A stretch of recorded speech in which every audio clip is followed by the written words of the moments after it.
Ayan. Magandang hapon mga kasabong. Saturday ngayon. Naku mga kasabong, isang buwan akong hindi nakapag-upload dito sa ating YouTube channel. Talagang busy po. Ayan. Anyway, every time na mag-upload ako ng video, meron tayong laging good news naman. So yun lang yung po yung natin, lagi natin i-update sa mga clients. Ayan. So kung nakapollow kayo sa aking page, yan, nakikita nyo na itong mga to. Yan, mga ginagamit namin mga bloodline na yan. Yan, halos isa po yan. Ang ating mga Rubio Gold, ang ating mga Gray, ang ating mga Joe Black, saka yung mga sikat na John Bishop Kelso ko, no? Na lagi nating ginagamit na pang-infuse sa mga galing na winning line. So ngayong araw po, mag-update lang ako regarding sa ating mga big sale. Okay, kasi nagano na po tayo. Ito, pakapakita ko. May mga project kasi ako sa farm. Yan, medyo marami-rami po yung project natin sa farm. Saka may nagagawa po tayo ng farm extension. Kaya mga kasabong. So yung sinasabi ko mga kasabong, dito po sa ating October po ngayon. Eto nga po, nag-upload ako sa YouTube ngayon. Gawa nung may mga changes tayo sa farm. Saka yung mga changes din sa mga binibenta. Ayan, maganda mga kasabong. Naka-line up na yung mga puti na hindi natin nakita nung early bird at ng local. Ayan, naka-line up na sila mga kasabong. So alam niyo na pong bloodline nito, Sigoy White. Ayan, marami po tayo niyan. Ito po yung mga stag pa lang to. Actually, mga late born na po ito, pero maaga kong ito, yung mga winner na mga broodcock yan, yung mga nandyan. Maaga ko silang pinapa-kondisyon ng katawan, mga kasabong, para po silang ma-ensayo. Ayan, mga kasabong. So, sabi ko nga mga kasabong, ang mga changes natin sa mga benta natin ngayon, sa mga pambreeding, ay napakalaki. Okay, kasi sa ganda po ng harvest namin ngayon, ibig sabihin sa healthy, sa ganda ng harvest, ay marami po kaming na-produce na quality. So yung iba po, talagang hindi kaya yung price natin. So binibigyan ko silang chances na makakuha dito sa mga medyo bata. At saka po yung mga early bird na hindi na po namin nagamit pero mga klase po sila. So mga kasabong, sa madaling salita, magbibigay po tayo ng malaking diskonto sa mga class A na pwedeng i-breed o pwedeng palugunan afterwards gamitin na lang pang-breeding. Ayan mga kasabong. Ito po yung mga gray natin mga kasabong. No? Magagaling po ito. Ito po yung silver bullet. Silver bullet gray. Yan, silver bullet gray. Okay, may mga John Bishop tayo. May mga Haskell tayo. Rubio Gold. Ay, mga Haskell po. Ito po mga ganito, Haskell po yan. Ayan, tanda ko po itong mga to. Mga kasama po sa lineup namin to na hindi na nagamit. Yan, mga kasabong, meron po tayong pinagagawang dito. Kita nyo ito, pathway to. Hanggang dulo. Hindi pa po tapos marami pong project. Okay, marami tayong naayos ngayon. Tapos ito, dito na nga po mga kasabong. Yan yung mga Haskell natin to mga kasabong. Yan, ganda. Okay, of course yung mga Joe Black mga kasabong, hindi naman maubusan yan. Marami din tayong Joe Black. At saka yung mga super sweater. Super sweater.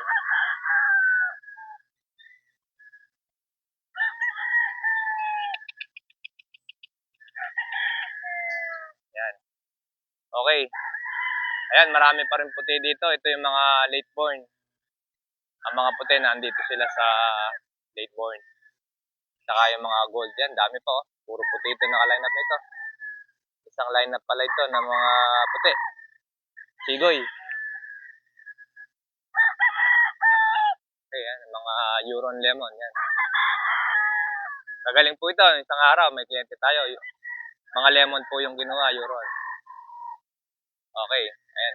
Okay, tapos mga Rubio Gold to. So, marami mga kasabo ngayon na sabi ko nga, meron akong malaking diskonto para doon sa mga stocks na hindi na namin magamit. Pero mga class A sila. So, yun po yung mga niline up namin sa mga big event na hindi na rin po nagamit, hindi po napalaban, pero pinili ko po yun. So, you just have to message me mga kasabong. No? Ganda, ito, John Bishop ito. Ito, Machine Kelso ito. JBK, John Bishop Kelso, ayan, Joe Black. Okay. Ayan, mga gray na naman to, mga silver bullet gray. Tsaka ito, mga black Kenny, oh. Dami ko itong black Kenny. Ito yung mga Joe Black Kenny. Ito yung mga Joe Black Kenny ito. Ayan, mga kasabong. Tapos, dito po, may mga kak na rin po tayo na almost halos patapos na po sila mag-mold. Papasok po ang November. Usually, nagsisimula na rin po yung mga kak natin pagpasok ng November. Yung event po sa mga kak ay nagsisimula po yan sa November. Ayan, mga kasabong. Tapos, meron po tayong expansion na ginagawa ngayon doon. Malaki-laki expansion po ito. Sinisimulan pa lang pong linisin, saka i-arrange yung next na cording area natin para sa ating expansion. So, inayos pa po mga kasabong. Ito, di pa rin tapos ito. Magkakaroon din po ito ng pathway. Nandun sa dulo. Yan. Medyo marami lang po talaga tayong pinagkakabalaan lately. Pero hindi naman po tayo tumigil sa mga kliyente o sa ating mga suki. Ngayon dito po, meron po tayo ditong mga ito na po yung mga pang low budget natin, no. Mailan po nandito na po yung mailan na pwede po natin i-share sa mga low budget. Pero ina-advise ko po talaga na mag-farm visit na lang po. O mag-farm pick yan. Makikita nyo, may mga gray po tayo dito. Meron po tayong mga Kelso. Meron tayong black, gold, hatch. Yan. Po yung nakikita ko ngayon dito. Nasa nakikita ko. Nakikita din ng camera. Okay, kukunti pa lang. 1, 2, 3, 4, 4 na guhit. 4 na guhit pa lang. Ayan, mga kasabong. Ito, expansion pa rin mga kasabong ha. Talagang medyo marami lang trabaho. Pero hopefully by December, makikita nyo po itong medyo malawak-lawak na ito. Yan, yung nasa malayo po na yan. Yan po yung lalagyan natin. Yung nasa malayo po na yan, nasa labas.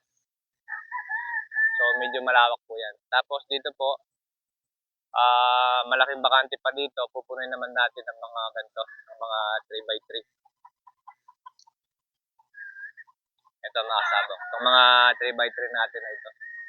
Marami po tayong order na ganito na ilalarga din sa kasunod dito. So, maraming project talaga. Pero, sabi ko nga,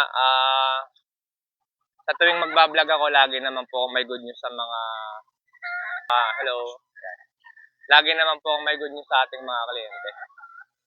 So, yan mga kasabong. Sabi ko nga, pag may kailangan po kayo o may gusto po kayo,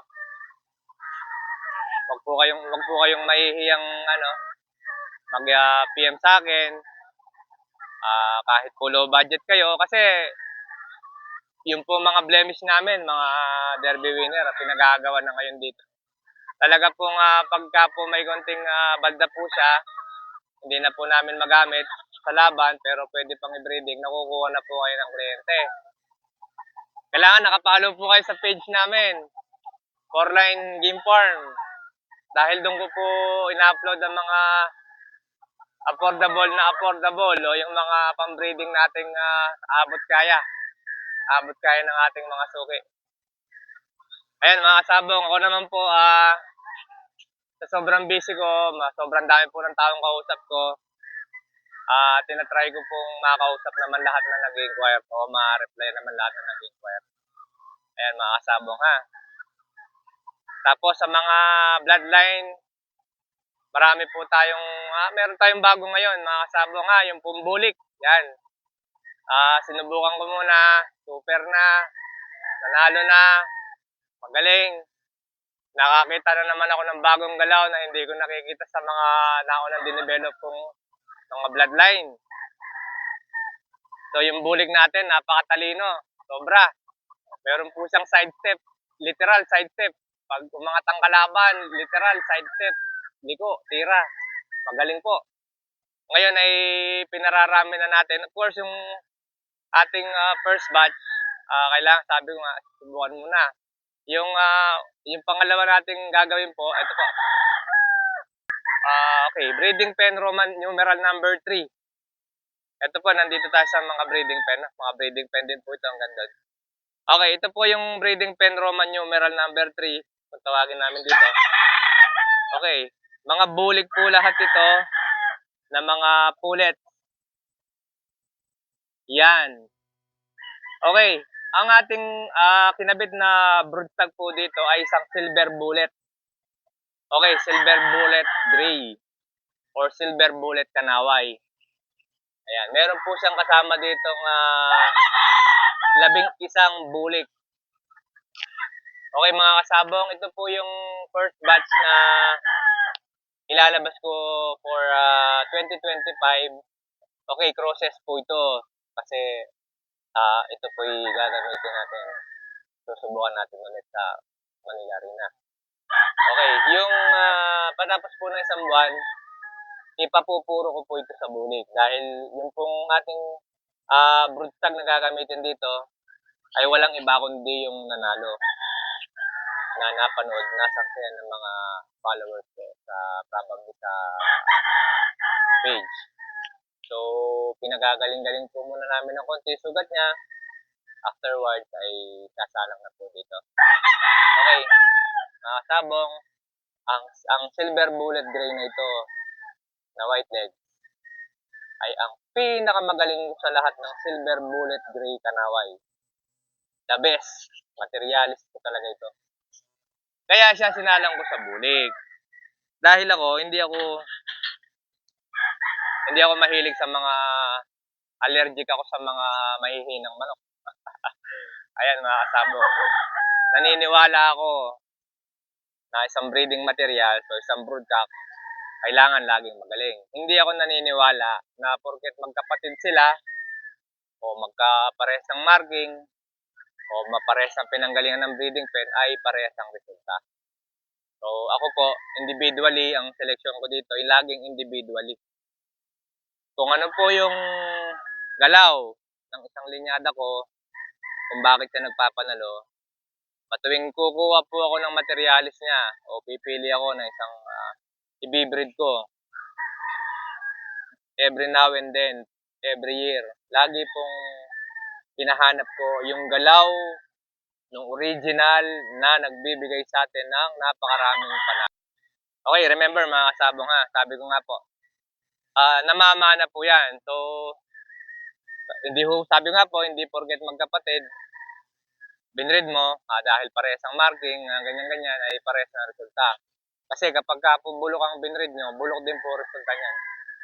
So, pure man siya o crosses siya, o 3-4 or something. So, kailangan po, kaming mga breeder na matagal na sa ganyan, alam namin na kailangan talaga magaling, proven, lalo na po proven. Maganda po yung nagbibilang na ng panalo, nakapagsubok na. Ngayon, kung hindi pa naman nanalo, okay din po yan, basta po magaling. Basta po nasa kanya yung dugo at laro na dapat na binibreed natin. Kasi ang pagkakamali po ng iba, sabi ko nga, ang pagkakamali po ng iba, masyado sila nagbabase sa pangalan. Sa bloodline. Tapos hindi nila pinapriority yung galaw ng manok o yung talagang gilas ng manok kasi kaya nga po tayo merong class A, class B, class C, may class D pa sa iba kasi nga po yan ay minsan dahil sa performance din ng manok yan. So, hindi lang yung physical trait. Alam mo yung physical trait kasi marami naman eh. Iba, pare-parehas na. Pwede mo sabihin gwapo, pwede mo sabihin pangit. Maraming gwapo, marami rin pangit. Pero sa bandang huli, nagkakatalo sila sa galing talaga ng manok eh. Tsaka yung winning bloodline. Yung winning bloodline na patuloy na nagbibigay sa atin ng maraming panalo. Okay, eto, nandito pa rin tayo sa ibang mga breeding broodcocks na yung molted pa talaga yung iba, pero iba pwede na rin sala. Ayan, ito, mga broodcock pa ng puti ulit ito nandito, iba. Ito, malapit na rin salang to. Ayan, ito po yung mga Joe Black na recently, last sa early bird ng mga derby winner. Madami din po ito. Okay, pinagagawa ko na po yung paglalagyan para mabawas-bawas ng konti dito. Ito naman yung ibang mga broodcock nating mga white. Mga kaka na rin po ito. Ayan, half molted pa. Hinihintay-hintay po natin masariwa ng konti para magamit din. Tapos, ito po yung iba na mga hatch na mga broodcock natin. Tsaka gold, yan. Mga gold to. Yan, mga broodcocks po natin yan. Ito, sinalang ko po ito sa early bird. So, nag-mold na po siya. Kaya po nilabas na natin. Ayan, no? Sinalang ko po ito sa ating early bird. Okay, ito mga stags na po yan. Ayan. Yan, ito po sinalang po natin to sa mga hatch natin na straight comb. Okay, linyada po ito ni Tyson. Okay. Ayan, ito mga ano natin to. Mga Haskell natin to, yan, no? So marami pa po ito, no? Yung iba, nandun na po sila sa 3x6x6 na breeding pen at fly pen para po ma-maintain na sila sa magandang patuka. Kaya po inaano na namin. Para hindi na masyadong maulanan at itong nandito naman ay sila naman ang mabasa ng ulan para matapos kaagad mag-mold. Okay, so dito po, mga national na po ito. Ayan mga kasabong ha. Ito, super sweater mga kasabong. Mga national na po ito. National na po. Ayan, mga super sweater na po na nakikita nyo na ito nandito. Ayan. Okay, wala namang bago sa ibang sweater. Ganun din halos ang itsura mga kasabong kasi isa naman ang itsura niyan halos yan. Ayan. So, pongkan. Okay, so pongkan. Yun lang po yung ano dyan. Kulay, pongkan. Pero alam niyo po, lahat kami dito, mga breeder, magkakaiba po ng galaw yan, sigurado. Ito yung mga silver bullet gray. Okay, hybrid kasi po ito mga kasabong ha. Okay mga kasabong, itong isa na ito yung sample ng combination ng bulik at saka ng silver bullet gray. Ganito po ang kulay. Bulisain mga kasabong. Ito, ano po ito, medyo bata pa ito, natubo pa buntot. Pero ang typical na kulay po na lumabas sa kanila is bulisain. Ayan o. Titingnan mo parang bulik na nag-gray. Kaya tinawag siyang bulisain. O yan, ito naman ang silver bullet gray nating kanaway na dark legs. Yan. Okay, yan, ruby white gold, mga gwapo. Talagang yung mga gold natin, marami talagang gwapo. Okay. Ito naman yung mga dark gray. Tapos ito yung typical na ano natin, yung Reaper Blues. Ganito po ang typical na kulay ng Reaper Blues. Meron po dito yung medyo dark pa dito, medyo sunog pa ng konti dito sa abuhin. Ayan, ito naman po, ito po yung sa may General Supapo. Marami na rin po yung na-produce natin na ganito mga kasabong. Okay, General Supapo po ito ha. Malatuba, mga kasabong, Malatuba. General Supapo is from Iloilo. Okay, retired po siyang general. I think buhay pa naman sa General Supapo. Yan, ito po yung mga magagaling kong kulay na ang fighting ability na may mga ugaling traidor. Yan. May mga galawan traidor po sila. So sa bawat bloodline ko rito talagang Talagang pinag-uusayan ko po ang mga galaw para po ma-maintain natin yung winning strike nila by maintaining the bloodline on its ability na hindi siya nagbabago ng style. Okay, yung ability ng yung galaw niya, yung galawan nila. Kasi ang bawat linyada ko dito, may mga galaw. May magkakaibang galaw sila kung saan sila nagbibigay ng maraming score. So yun po lagi yung tinitignan natin every time na sasalang tayo. Tapos of course yung pong marami rin nagtatanong sa akin about sa paghahanda na napakalaking bagay din talaga. Yun po yung kami mahaba pong preparation. Ayan, no? Karamihan pa mga gray. Dahil po namin gray ngayon. Grabe, sa dami ng gray. Puro gray. Ang dami po naming score dito sa gray.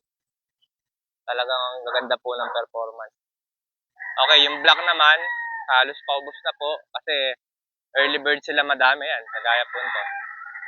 Yan, Joe Black po ito. Ayan. Okay, ito John Bishop Kelso, another gray. Magaling, gagamitin na po natin yung soft color yan. Mga rubio pala ito. Magwapo talaga ng mga rubio ngayon. Ito yung original na kulay ng rubio gold eh. White gold po siya. Original na kulay ng broodcock na dumating sa atin. Ayan, ito. Stand ito. Yan, mga national born po. Ito, dalawang Joe Black ito magkasunod na ito. Yan, Joe Black po yan. Banderahan, nalimbuyugin. Pero ang paa, sometimes dirty white feet, sometimes dirty yellow feet. Depende po sa breeding pen nila. Okay, pero brown red po yan. Ayan, mga kasabong. So, mga kasabong, ayan. So, tutuloy ko itong video sa office ko. Tutuloy po natin sa office. Yes, Mike. Hello mga kasabong. Ito, continuation tayo. Nandito tayo sa office. Ayan, ito po, dagdag po sa ating vlog ngayong araw. Regarding po sa breeding ulit, kasi sa ngayon po, nakapagpapisa na po tayo ng early bird. Meron po tayong, I think, 3 batch na sinalang. 500 lang sa early bird. Tapos, titignan ko pa po kung hanggang makakarating po tayo sa ika-4 na batch para sa ating early bird. And then, local, and then national, and then late born. So, mga kasabong, marami po kaming changes sa farm, kagaya na sabi ko, sa mga binibreed namin stag. Okay, dahil nag-expand po ako, as I said, naging busy po tayo gawa ng expansion. So, marami po tayong naasikaso, marami tayong kausap na tao, marami din po pumupunta sa farm. Ito, isang buwan po tayong hindi nakapag-vlog. Pero bottom line po, ang ating breeding ay continuously at saka growing. Thank you Lord, growing po tayo. Tapos, yun nga po, meron tayong mga bagong dinidevelop ngayon. May mga bago tayong pinararami, kagaya po ng bulik. Yun po ay nakapag-subok po tayo sa unang batch. Okay naman po, napakagaling po ng performance. Talagang sabi ko nga po, ang bagong bulik namin ay nakakita ko ng bagong galaw sa aking mga palahi na hindi ko nakikita dito sa mga naunang pinread ko na favorite nyo na. Okay, mga kasabong. Yun nga po yung magagaling na side step talaga. Literal na pag umangat ang kalaban ay hindi ho nasabay bago side step. Pagka side step, titira. So, ang galing po talaga mga kasabong. And then, meron po siyang magaling na pangibabaw, cutting sa ibabaw, which is, para sa akin kasi mahilig ako sa mga angat eh. Magaling po sa timingan, angat. Yun po yung mga favorite natin na lagi natin minsan tinitignan sa mga binibreed natin. Regardless kung ano pong bloodline, mga kasabong, yan. Ayan mga kasabong, kasi ako naniniwala ko mga kasabong, na kapag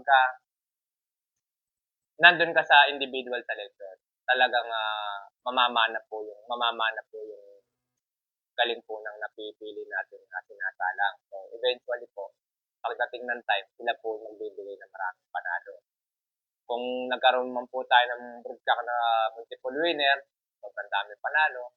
Siyempre, pipiliin po lagi natin yun kasi para sa akin, may babato niya po yung katangian kung mga galawan niya, katangian o galawan niya, kung bakit siya nakapagbilang ng panalo. So, yun po yung ano doon, pinaka-main mga topic nung kung bakit siya napili. No? Hindi po yung dahil sa mga kakapatid sila, hindi naman porket isang marking sila, hindi po eh. Kasi kapag ka po nagbase kayo sa marking o dahil sa magkakapatid, nanalo yung marami, siya hindi siya, posible pong hindi maging maganda resulta. Sinasabi ko kasi kailangan po talaga, kung hindi man po siya nanalo na ilaban, kailangan po talaga ay dala niya po yung galaw ng original na winning line na nagbibigay ng maraming panalo. Kasi yun po yung nagbibigay sa kanila. Yun po yung nagbigay sa kanila ng maraming panalo. Yung typical na style niya sa galaw. Okay, mga kasabong. Yan. Tapos, mga kasabong, yung sinasabi kong changes po, mga kasabong, yung kagaya po ng prices na. Okay, nag-vlog po ako, mga kasabong, last September. September 2 po yata yun. Hindi ko na po na-public. Ngayon, lumipas po ang isang buwan. Nung i-open ko yung YouTube ko, napansin ko. Kaya hindi ko pala napindot na ma-public. Yun tuloy, hindi nyo napanood. Ngayon, October na po tayo ngayon. Di sabihin, ngayon ko pa lang po pipindutin yun. Tapos ito yung video natin ngayon. Ngayon ko pa lang po i-upload. October na. Ngayon magkasunod po sila mga isang September sa October. Pero ngayon ko lang po sila parehas i-upload. Pasensya na po talaga. Ang dami na po nagtatanong, ang dami na po tumawag. Pati doon sa Bilibili ko, hindi na po tayo nakapag-upload ng bagong mga events, mga sinalihan kasi hindi pa ako nakakabili ng SIM card. Mga kasama. Kailangan ko ulit bumili ng SIM card para mag-open ulit ng panibagong account sa Bilibili. Pasensya na po. Yan. Pero yung mga ina-upload naman po natin sa page. So, marami naman po nakakapanood. E di, yun lang, 24 hours lang. After 24 hours, nawawala na po siya sa ating My Story, mga sabong. Ito yung mga laban natin. Of course, mga sabong, dumaan po yung laban at naka-champion tayo, mga sabong. Di, sa madali salita, yung mga bloodlines, nakita na naman po umalaw. Ako, mga sabong, yung mga bloodline ko dito, halos wala na pong pagbabago. Talagang sa tingin ko, matapos itong bulig, baka wala na rin kami dagdag na iba pang linyata.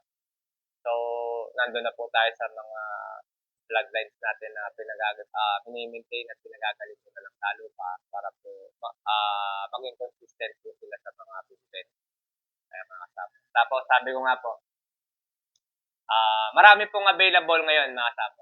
Maraming available po ngayon, mga tags, pwede niyo rin po mabili yung mga pinili kong personal na mga galing, mga class AAA na medyo nag-dry na, medyo palugon na, hindi po sila nagamit. Pwede niyo na po sila mabili. Of course, I will give you more discount on them kasi nga dahil I think magmo-mold na sila, hindi na sila magagamit ng season. Pero eventually next season po magagamit. After 3 months lang mga. Sorry, hindi next season.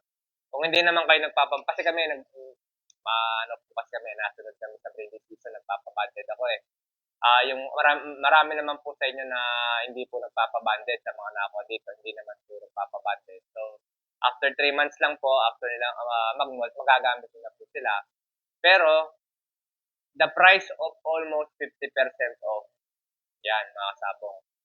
Yung po ang isang iaalo ko ngayon sa inyo, yung pong mga pinili ko, mga early bird pa at sa local na class AAA na hindi namin nagamit. Ngayon, medyo dry na. Ialo ko sila sa inyo. Almost 50% off sa price ko. Tapos, after 3 months o after nila mag-mold, sila po magagamit. Of course, walang injury ito, mga sabong.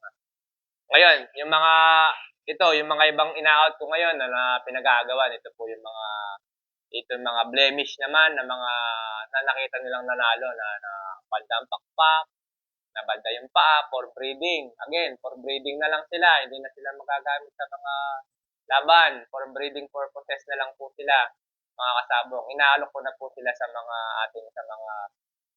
beginners na may breed po sila kasi ito po yung binablog ko lagi. Okay mga kasabong. Mahirap naman na lagi ako nagbablog na yung ginagamit ko, mga winner, mga multiple, tapos hindi naman kami nag-share. May nakakapag-comment po. Ngayon hindi po talaga. Talaga pong nag-share kami mga kasabong. Siguro lang, hindi lang kayo nakapalo kasi early years pa po, bago pa po nagka-pandemic. Lahat nga po ng winner namin dito, nabibili nga po ng mga nakakuha. So marami po magpapatunay yan. Before pandemic pa, na talagang sinishare ko po ang ating mga derby winner. Of course, sa tamang halaga, hindi po yung binabarat natin. Lalo na po kung hindi naman po siya baldado o mga tapo. No? So ngayon po, yung mga blemish naman, talagang mas mababa pa ang presyo. More affordable pa talaga. Di, kayo na lang po magpapalugon. After maglugon, magagamit nyo. Sabi ko nga, basta pwede pa pong isa lang i-breed, ay sinishare po namin. And then, ang konting-konti po talaga ngayon, yung sinasabi ko nung sa isang vlog ko, which is last month, na ngayon pa lang i-upload, ay yun nga po mga pullets. Konting-konti na po mga kasabong kasi matagal na po nag-start ang breeding season. Last August pa.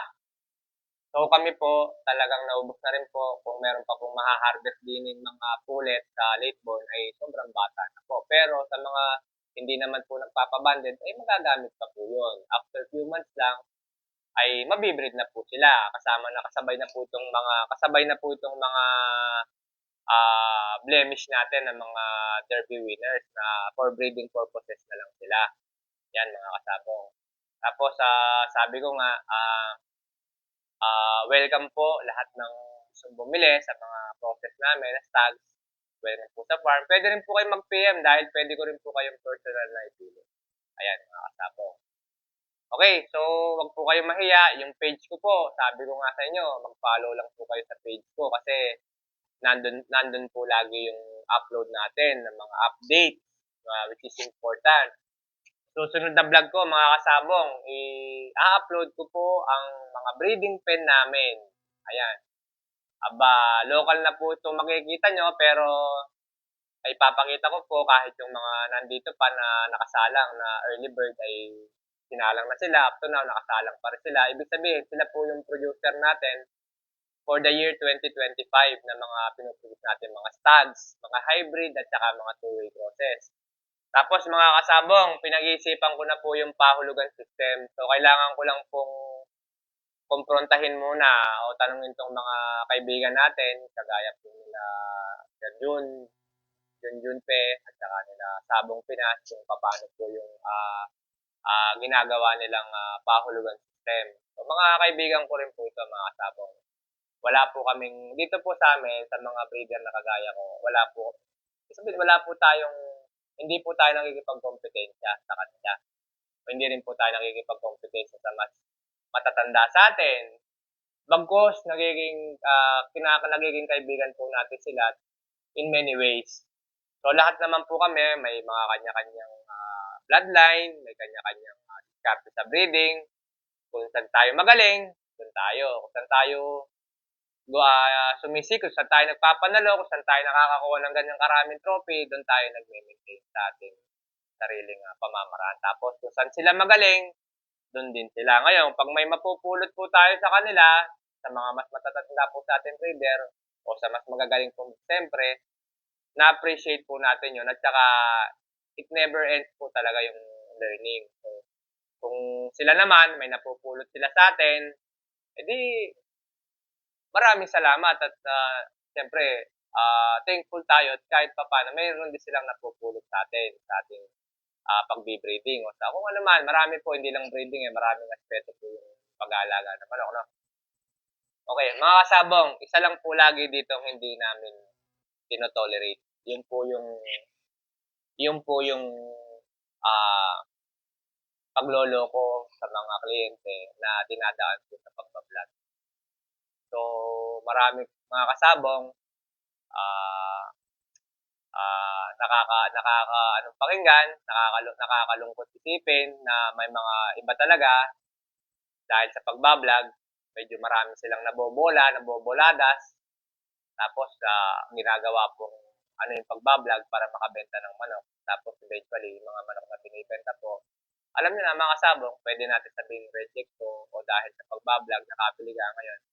Hindi mo naman pala alam na ganito pala. So, pagdating sa'yo, wala sa bloodline, o wala sa galaw. Ibig sabihin, bumili ka ng isang manok na dahil sa pagbablog lang. Hindi dahil sa linyada, hindi dahil gusto kang tulungan ng isang nagbenta o mga kasabong. Yan. Sabi ko nga po, marami pong ganyan ngayon. So, ingat-ingat lang din po. Huwag po tayo masyadong padadala sa mga vlog. Alam niyo po, pag nabili kayo ng manok, bago niyo po usisahin yung nagbebenta, yung vlogger o yung breeder, usisahin niyo muna yung manok. Yan po yung unang usisahin niyo, yung manok. Alamin niyo yung genetic, alamin niyo yung linyada, alamin niyo kung saan sila nailaban o saan sila napatunayan. Yan po yung mga kasi bloodlines mga kasama, bloodline. Ang success po ng isang breeder, nasa magandang linyada ng manok. Ang success po ng isang nagsisimula ay nasa linyada ng manok na masisimulan niya. So, hindi naman necessary mahal. Kasi maraming mahal na manok ngayon. Ito po, 200K isang pirasong manok. Hindi ko nasasabihin kung kaninong breeder, pero napakamahal po talaga. Pwede naman po talaga, siguro po talaga matibay na linyada, pero napakamahal po. Ibig sabihin, marami naman po medyo murang manok. Sa tingin ko lang, baka mas magaling pa doon. So, yun lang po, mga sabong. Alam niyo po, marami kami. Sabi ko nga, magkakaiba kami ng linyada. Magkakaiba kami ng pamamaraan sa pag-breed. Magkakaiba din kami ng pamamaraan sa pag-approach sa kliyente. So, usisahin nyo bago nyo usisahin yung tao, usisahin yung manok. Tapos, tignan nyo kung gaano katagal dinidevelop ang manok o gaano katagal ito nasubukan niya. Okay, hindi lang puro bitaw, mga kasabong. Okay, hindi puro bitaw. Alam niyo sa bitaw, wala ho dyan talagang hindi ho natin minsan makikita sa bitaw dahil maraming magaling na manok ngayon, losing line. Hindi nga ako matalo sa bitaw, sobrang galing. Nung may bakal na hindi sumugat, ganyan lang ho. Ibig sabihin ng bloodline. Talaga kung marami hong ganyan, mga kasabong. Kaya sabi ko nga ho, maigi pang bumili kayo ng yung mga regular o yung sa mga kukunti magmanok, pero talagang bloodline ng manok niya araw-araw, linggo-linggo yung buwan-buwan yung nakikita sa mga sabungan yung nananalo. Sa mga kakilala nananalo, kaya nababalitaan nyo sa mga kaibigan nyo lang binili sa ganito, ay ang ganda lang score. Tapos, hindi panalong samba, talagang panalong convincing. Yan po yung magandang bloodline na i-breed. Lalo na kung beginner ka. Kasi, ang nakikita ko sa mga beginner, talagang hard-earned money ho sila. Pambayad din sa talagang pinaghirapan. Sabi ko nga, kung pinaghirapan iba, hulug-hulugan pa talaga. Ako, hindi pa po ako nagpapahulugan system, wala pa po akong ganun, pero sabi ko nga po, pinag-aaralan ko muna kasi baka ako, kahit magpahulugan ako, ay pagdating ng, kasi medyo matagal po yung time period ng hulugan Parang 3 months pataas pa yata, sabi ko, sobrang tagal, parang nag-iisip ako kung baka matenga yung manok dito. Kasi ang dami pong kumukuha naman. Yung mga bumibili naman po kasi iba na talagang gusto nila, pagkabayad nga ho sa manok, gusto nga ho nila may pa-deliver na. Tapos magkakaroon tayo ng hulugan system na ibig sabihin, matetenga po yung manok for few months at hindi na may benta sa iba. Kailangan po mabigyan yung mga kumuha ng hulugan. So, napakahirap din pong pagdesisyonan pa sa ngayon, mga kasabong, no? Kasi kaya pong ginagawa ko, mga kasabong, take it or leave it, ibabagsak ko ang presyo ng Class A, kuhanin mo o hindi, ay nasa sayo na.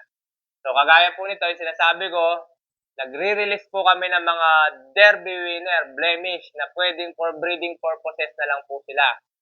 For breeding purposes na lang po sila na mura. Yung mga hindi na po namin magamit, pero napatunayan, napakagaling sa panalo at sinubukan talagang. Yun ang nga po, nakita nyo na sa laban. ayun na mapupunta sa inyo. Kung available siya, makukuha nyo na sa mababang halaga. Pwede na rin kayong kumuha ng pullet kung meron pa. Yung mga crosses na lang, mga sabong, para medyo mura. Huwag na kayong kumuha ng mga hybrid ko at wala na rin ibibigay, mga sabong. Ubus na ubus. Tapos po, yung mga early bird po na pinili ko, tsaka mailang local na class AAA na hindi na po namin nagamit. Ngayon, medyo dry na po. So, from the original price namin, ibabagsak po namin almost 60% o 50%. Titingnan, depende po sa pagkalugod niya. Hindi po sila, okay, 100% po sila, wala silang balsa. Tapos, after 3 months lang, magagamit po.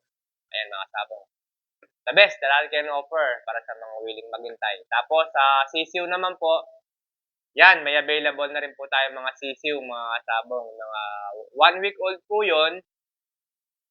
Okay, 1 week old, lagi pong assorted bloodline, lagi pong equally divided lahat ng kliyente. Okay, hindi po tayo nagpapapili ng bloodline, mga sabong, kasi ang nangyayari po, for example, sa isang batch po na 100, let's say 100 yan, at isa, magkakasama, mamarkingan ko yan. May marking ng hybrid, may marking ng two-way. Kasi pag nagsalang kami, magkakasama na po yan, yung mga pure tsaka yung mga two-way cross. Ngayon, pagka po may nakapila, let's say, 5 o 4 po yung nakapila, 4 na bumayad na, waiting na lang. Sabihin, ang nakapila po sa listahan ko, yung full paid lang. So, hindi ko po kayo pipila kung nakiusap lang kayo sa salita na kukuha po kayo ng ganyan at wala pa naman kayong bayad. So, hindi ko po kayo pwede pipila. Ang nakapila po talaga, yung bumayad in advance, full paid siya. Tapos itatawag namin sa inyo pag available na, either pwede nyo pick upin sa farm o pwede namin ipaship sa inyo. Okay, Luzon area lang po mga kasabong, hindi po kami natanggap ng tawid dagat sa Sisiw at hindi po kakayanin. Mamatay lang, sayang lang po. So yung medyo malapit lang po na pwede namin i-ship sila ng mga byland sila hanggang Baguio, Ilocos, Zambales, sa pinakamalalayo. Ito Nueva Ecija, lahat, Pangasinan, hanggang dulo pa. Pakyat pa ng Abra.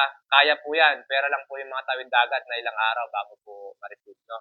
So, yun po yung hindi pwede. So, mga kasabong, for example, sa 1 week old namin, okay, 5 days old po sila deliver. Day 3, babaksinan na po sila ng MA5 clone 30 at saka Gumboro D70.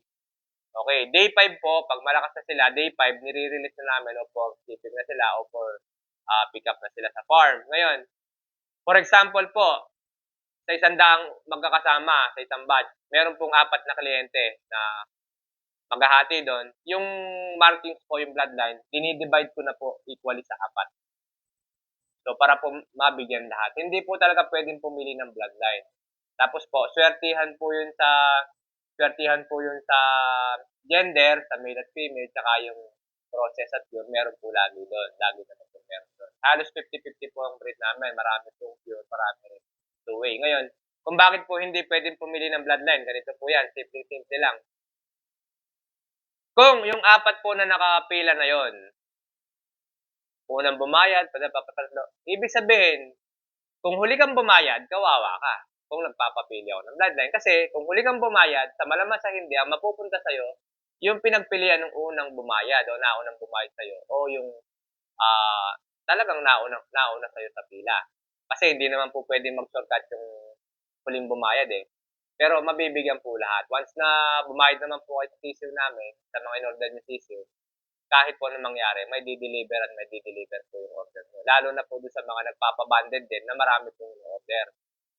So, hindi po namin ginigender yan, mga kasabong. Dito po, talagang pag sinabi kong pour out, lahat po ng batch na yun ay magkakasama, i-out po yan.